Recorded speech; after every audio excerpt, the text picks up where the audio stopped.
Hey, 7th graders, it's Mr. Allen again with another one of your flip lessons.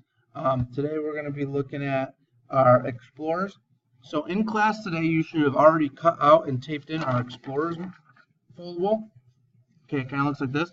You want to cut it all the way out. This is going to go on page number 29.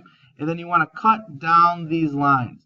You kind of want to make it look like it's like a car wash flap where it kind of goes like this, so that you can, here, I'll show you real quickly. We'll cut out the Spain one. You want it to be like this so that when you take your notes, you can take your notes for Spain underneath the Spanish flag. Okay? You do not put your notes right underneath here. I will take off points for that. Okay? So this is a little bit skinnier than probably your notes are going to be. So make sure you're writing down the line. You need to draw the lines on your interactive notebook. That could help you out as well. But let's take a look at our Explorers flip lesson. All right, let's get here. Explorers. Boom. All right, here we go.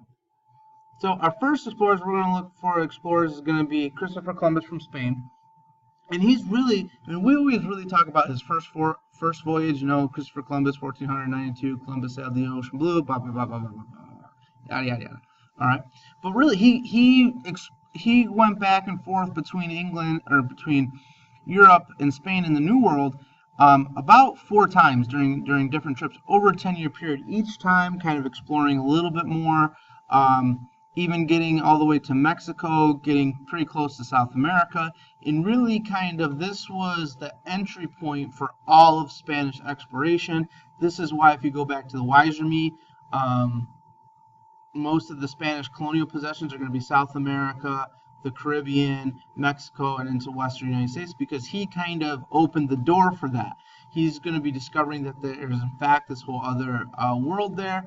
He's going to begin opening up trade, the beginnings of the Columbian Exchange, which is going to lead into the triangular trade system that is going to get built up through Christopher Columbus's explorations. Following Christopher Columbus is going to be a gentleman named Ponce de Leon, who's going to be sent from Spain in 1513, so about 3 years after. Columbus kind of left in his journals and notes that he thought that there was land a little bit to the north. So Ponce de Leon is going to kind of explore what is present-day Florida. The first kind of an oldest colony in the continental United States is going to be established at St. August. So it kind of tells you that, you know, who was coming with the explorers is going to be a lot of priests, ministers, things like that, to bring religion to the natives, because natives didn't have churches and things like that. So many Europeans felt that they needed to save these folks, and we'll talk a little bit more about that tomorrow in class. But he explored Florida. He's going to discover kind of the American mainland for the Spanish. Legend has it he was looking for the Fountain of Youth. Whether or not we can really prove that is a whole other thing. But there was definitely some myths going on during this time period of why certain explorers were looking for certain things and things like that. Because, again, during this time period, they didn't know they were myths. They had no way to kind of prove those. France, Jacques Cartier, obviously given a good pensive thinking right there. So now we did our last notes in Spain. Okay, now we're going to do these notes underneath our France flap on your interactive notebook. Remember, he's going to be exploring for about 2 years in 1534, 1536. Up around, if you've ever been like in the Thousand Islands area, he didn't get quite that far, but kind of the beginnings of that area. The river that flows through there is the St. Lawrence River, and Jacques Cartier is credited with finding that for the Europeans. He's going to explore that St. Lawrence River. By 1534, Europe had kind of known that this land was there, and they also knew that this wasn't India. So they were kind of looking for a way through this land to get to India. Hopefully it would be quicker. So they were looking at what was called the Northwest Passage. They thought the St. Lawrence River could be the Northwest Passage. It wasn't. But discovering it and exploring it for Jacques Cartier is going to lead to France claiming what is now Canada and that area for France.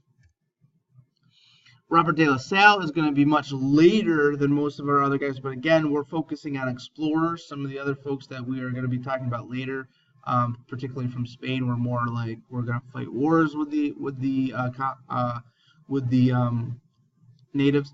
Robert de La Salle, 1679-1682. He's going to be exploring and navigating the Great Lakes and the Mississippi River. He's going to be the first person to kind of go all the way through the Mississippi River at that time and really kind of create the maps. Starts off from New France and kind of goes through basically what is going to be all parts of New France. He's going to claim that Mississippi River, which is going to be key for the French colonies and is going to be a big issue between the French and the English. Also exploring the Great Lakes. Heavily relied on the Native Americans for help, using mostly birch bark canoes and things like that to travel, using Native Americans for guides to kind of help explore this area. Again, thinking that they may have found a way through this land, but then they figure out we're going south, so they found a big river system, big lake system, but not that Northwest Passage that they were looking for. All right, so now we're heading over to England. Okay, so shifting over here. John Cabot, 1497, explored the Atlantic coast. Again, he's looking for that route to Asia. He kind of was the entry point to where Jacques Cartier was. He didn't really go in. We don't know how much of him actually getting on land was during this time period. There's kind of some stories that there may have been some hostile natives there that kind of stopped Cabot from landing. But again, this was England's kind of first little baby step into exploration, to kind of find out. They didn't really gain a whole lot from this exploration, so it's going to be some time before they kind of send anybody else. And that person they send almost 100 years later is going to be Sir Walter Raleigh. He was kind of the rock star of his day, very famous. A lot of pictures or paintings and leaflets with him on it, kind of a handsome guy, explorer, adventurer type person, who was really famous throughout England. He's going to land off the coast of North Carolina. He's going to kind of do a lot of exploring along the Carolina-Virginia coastline, which is going to lead to kind of that being the start of the English territories. He's going to help create the Roanoke colony, but the Roanoke colony is not going to survive, and we'll talk a little bit about that when we get into actually the colonization of these areas. Henry Hudson was kind of, we talked in class today about these explorers kind of being like sports free agents. He starts out with the Netherlands or the Dutch, but as you can see from the map, later on he kind of does some exploring for England. A lot of his stuff for England is going to lay the groundwork for what Sir Walter Raleigh did, or is going to kind of not let the groundwork, but kind of reinforce some of the stuff that Sir Walter Raleigh did. So first thing, for the Dutch, Henry Hudson is going to discover the Hudson River, again looking for that Northwest Passage.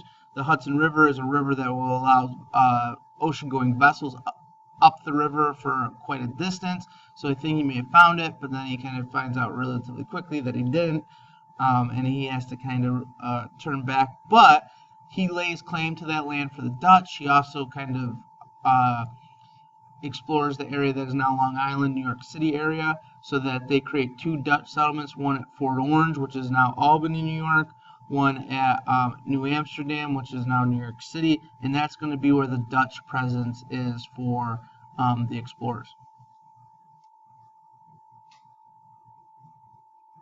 Alright, that's our flip lesson for tonight. If you have any questions, send me a message on Schoology, and I'll get back to you as soon as possible. Remember, all of this information is going in your interactive notebook. We are on interactive notebook page 29, so we are going to be turning that in relatively soon. So hopefully we've been taking credit for that. If you have any questions, send them to me on Schoology. Alright, see you later.